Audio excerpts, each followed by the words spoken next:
I don't know if it's a good idea to abandon one's small boat or not. What are you going to do if you abandon your small boat? Where are you going to go? It's a little bit scary to think about abandoning one's small boat. Last Sunday I spoke about what are we called to preach, and said that we're called at Trinity to preach a gospel of greater things, the greater things of Jesus Christ, as we saw in last Sunday's sermon. If you weren't here, you may want to check that out on our YouTube channel, youtube.com/commachurch.com, or youtube.com/commachurch, I think is the way it goes. And that'll bring you up to speed with today's message on who is it we're called to reach. Who are we called to reach? So both Sundays we get the idea of call as a very prominent part of the message. How will we do this? How will we reach people with the gospel of greater things? Well, first of all, we'll do it by becoming boat people, which means getting out of our own boat and getting into the boat with Jesus, seeking other seas. There were a couple of fellows out fishing one day, Bill and Tom, and they were on the river fishing in their small boat. And the evening had come, darkness was upon them, and they had run completely out of bait. But the fish were biting. So they're in a conundrum. One of them's going to have to get more bait. So Bill says to Tom, I tell you what, you go back to the truck and get more bait. And Tom says, how am I going to do that? And Bill says, well, tell you what, I'll shine the flashlight across to the bank. The flashlight was one of those new, really high-intensity lights. They were a long way from the bank. And he said, I'll shine the flashlight over to the bank, and you get up on the light beam and walk across to the bank.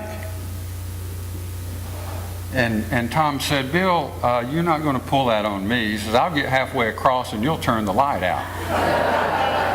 Again. Getting out of our own little boat takes a little trust in someone other than ourselves. The disciples were called away from their boats to follow Jesus. They were called to reach in to the boat with Jesus, learning the ways and teachings of Jesus.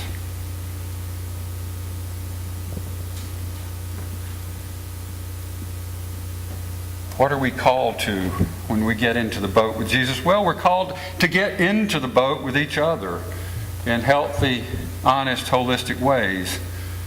We're called to get into the boat with the Spirit of God, baptized by it and empowered with it to move forward with courage of it. When I see us reaching into the boat, getting into the boat, I see us beginning new ministries in this church with the people in this church, with our own people. Ministries with parents and older youth and young and senior adults. I see us reaching in and getting organized and defining roles and responsibilities for our church's administration and operation. And I think we will get to some of that next weekend with our Healthy Congregations retreat, with our workshop weekend with Jim Luck. I also see us reaching in and called to reach to embrace our own embodied sexual and spiritual selves in appropriate and life-giving ways, such as getting training and offering here our whole lives curriculum of study on human sexuality, something we haven't done here. Even though we're an open and affirming congregation, we haven't studied healthy human sexuality here. And I think that's important for us to do. Our Whole Lives is an age-appropriate resource for kindergarten through adulthood on healthy human sexuality. So there are a lot of possibilities for new ministries for those who are seeking other seas, following the course laid down by the navigational points of the ways and teachings of Jesus. So abandoning our own boat and climbing into the boat with Jesus, we're also called not only to reach in, but to reach out. The disciples in Jonah were called to reach out into the seas with Jesus.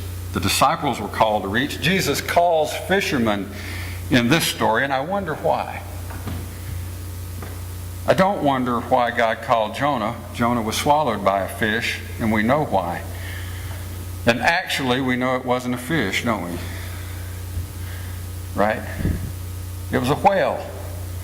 A whale's not a fish. Right? What's a whale?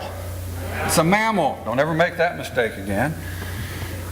Jonah was swallowed by a mammal, a whale of a mammal, because he wasn't willing to follow the ways of God and preach to the people of Nineveh. Jonah didn't like the people of Nineveh. He had a grudge against them. But God wanted the people of Nineveh preached to. Jesus calls fishermen, and I have to wonder why. Have you ever wondered why it's fishermen? I know the next line is, and I'll make you fishers of men, so there's that kind of hook in there with it. But why fishermen? I began to ponder this. Maybe it was because of their trade, fishing. As fishers, they were in the unique position, think about it, to reach common people. They were common people themselves. They worked on the docks, on the seaports. So they were familiar to the people of their community. But working on the seaports, they were also well acquainted with a lot of people from all over the world, because ships came and brought goods to the seaport. And they would have had experience with people from all over the place. The trade, after all, was a main source of food, and everybody has to eat. So probably sooner or later, everyone in that community, as well as those coming in with the incoming ships, would have seen them or spoken to them or had some sort of relationship with them. So they brought common and unique gifts to reaching out with Jesus' teachings because of their livelihood, where they'd come from, their geographical location. And there is one other thing I want to mention about them as fishermen on the seaports. I was talking with Nancy Rummage yesterday and remembered or discovered that Nancy grew up in a lot of different seaports because her dad was in the Coast Guard. And as she was telling me the story yesterday about her coming back to live here with her husband's family, and near her husband's family, who were using wood cook stoves many years ago. And I said, well, Nancy, was this? She said, this was just fascinating. I said, well, you didn't use wood cook stoves, and your family didn't. She said, no. She said, we grew up on seaports, and whenever you live on seaports, you get the newest thing first. So, you know, it was the idea that there was not coal fireplaces, but coal furnaces in her life. And so, and not wood cook stoves, but electric or gas cook stoves first. And so these fishermen, lest we think maybe they were ignorant, fisher people who didn't know anything, they were really at the heart of the crossroads of livelihood and lives, being the first to experience whatever was coming in to the shore. So they had unique gifts. It put them in a unique place to be able to reach out to a lot of different people in a lot of different ways. So I began to think, what are our unique gifts for reaching into these other seas that we've sung about not only last Sunday, but just now as well, with Jesus' teachings? And as I think about that, I recognize, and you will recognize, that we're an open and affirming church, nearly 5 years now, coming up in April. Not only have we welcomed and supported people of all sexual orientation and gender identities, we've supported and participated as plaintiffs in a lawsuit to make marriage accessible to all people in North Carolina. Yay, it's happened. We did that. We participated in that.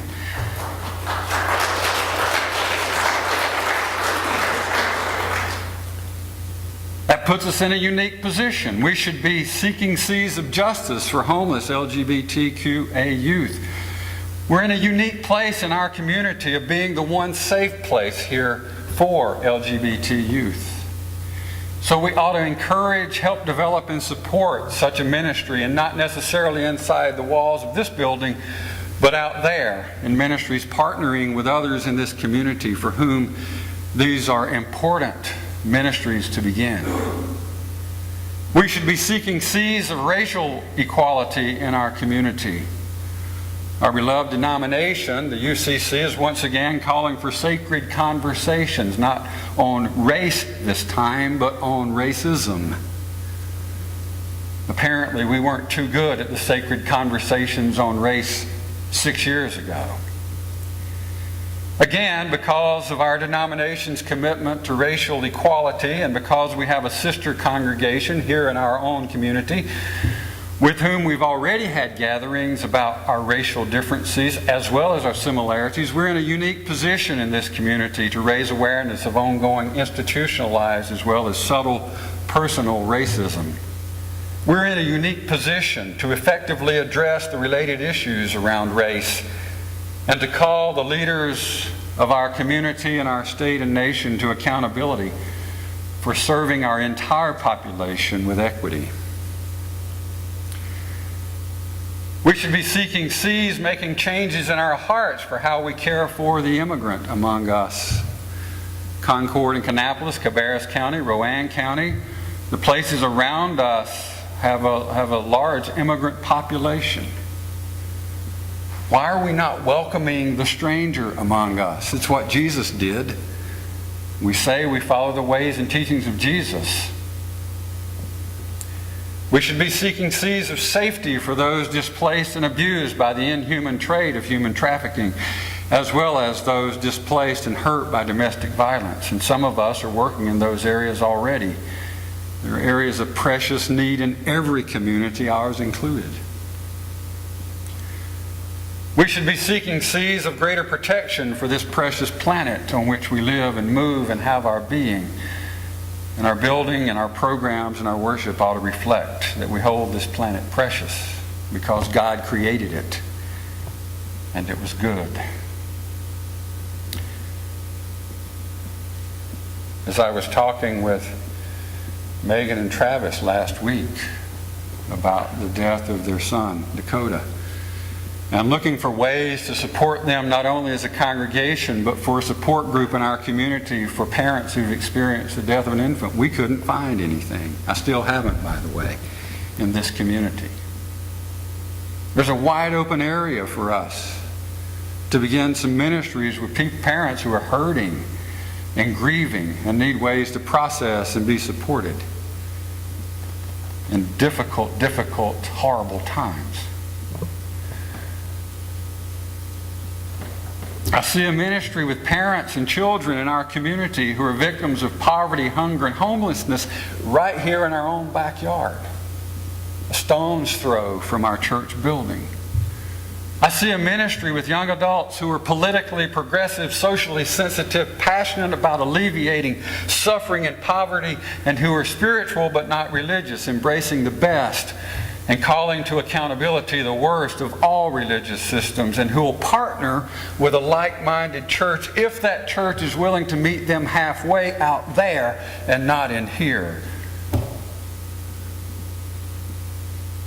with worship that's inspiring to them, which may not be necessarily inspiring to us. And I see and hear a sanctuary full and running over of youth and young adults in 30s and 40s and 50s and 90-somethings of all ages and races, embodying the unfathomable riches of following the ways and teachings of Jesus. So who are we called to reach?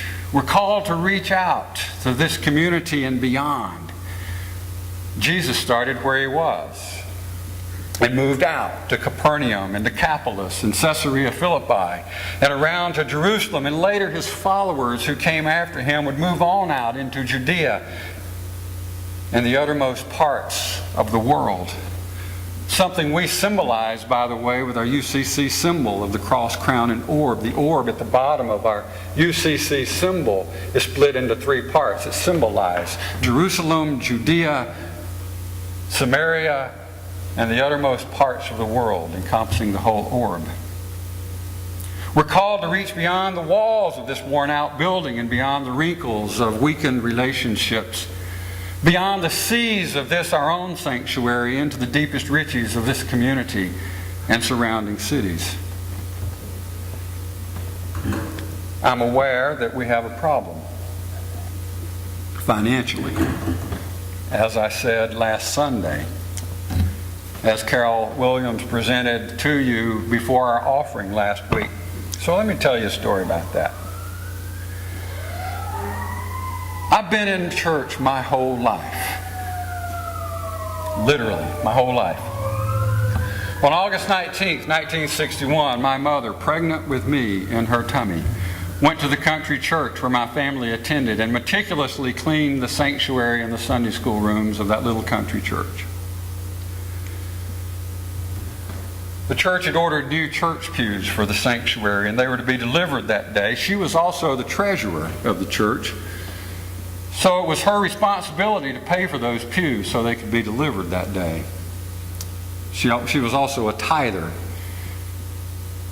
Every week I watched my mom write a check for 10% of her, every week of her working life, a check for 10% of her income, which she gave to the church. So she dropped off the check for the pews so they could be delivered, and later that night she went into labor and delivered me into this world. And she shook her head ever since. She took me to church the next Sunday. I've been in church my whole life.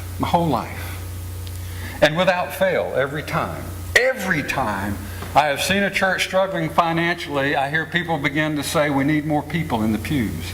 And every time I've seen a church struggling financially, that church is turned in to take care of itself rather than reaching out to a hurting world with the good news of the greater things of the gospel of Jesus Christ. The church is so easily distracted with its own stuff.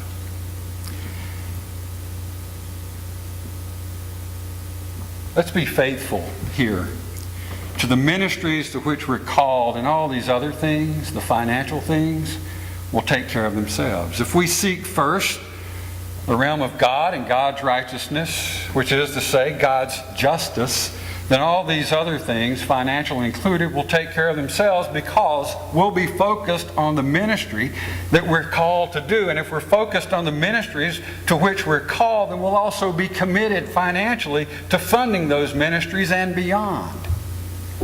If we identify, envision, and build the ministries to which we're called, to use a worn-out line from Field of Dreams, they will come. Not vice versa. Got it?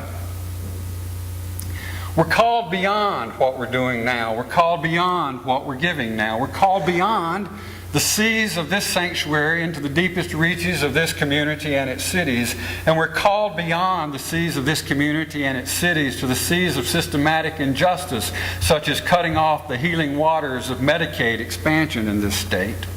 We're called to the stormy seas of systematic suppression of those living in poverty, who are kept down there partly by the refusal to raise the minimum wage to a living wage in this state and in this country.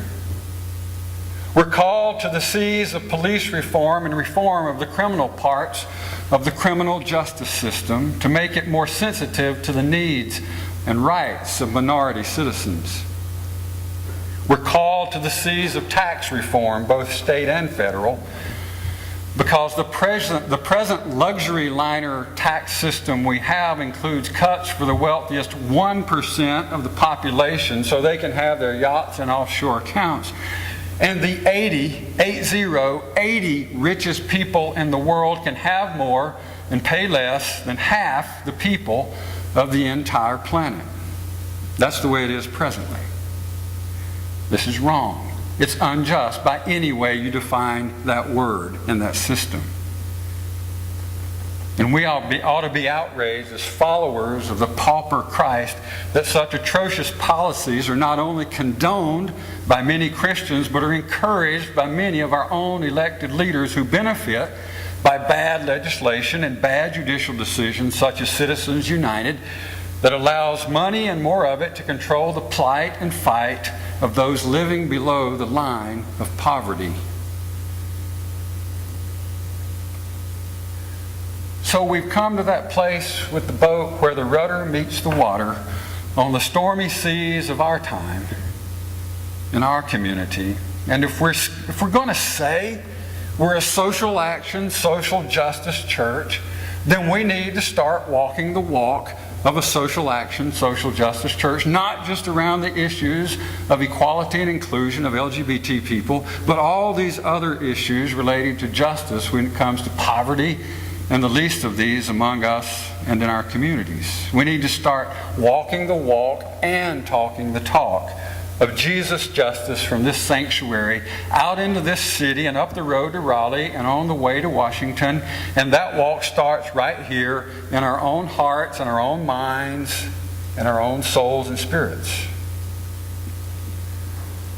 The good news is we have the gifts, the unique gifts and talents and abilities to do exactly what we're called to do by God here and beyond. There's a story of an old farmer tinkering with a rusty harrow on a country road. He was approached by an assertive young man from the State University Agricultural Institute who was making farm-to-farm calls, hawking a new manual on soil conservation and new farming techniques. After a polite and polished speech, the young man asked the farmer if he'd like to buy this new book. And the old farmer replied, "Son, I don't farm half as good as I know how already." We're called to cast our net of good news of greater things wide. We know what we're called to do. We know the ways and teachings of Jesus. We don't need a new manual to figure this out. We've got our Bible. But let's figure out how to do it and how to do it well as we already know how to do. Already. We're called into the midst of a new dimension for this church and this community. Let us follow Jesus and live the ways and teachings of the gospel of the greater things of Jesus like we already know how. And reach out to all those who are victims of bad policy and unjust ways. And let us reach out to them and make things right. In the name of Jesus, who we say we follow. Amen.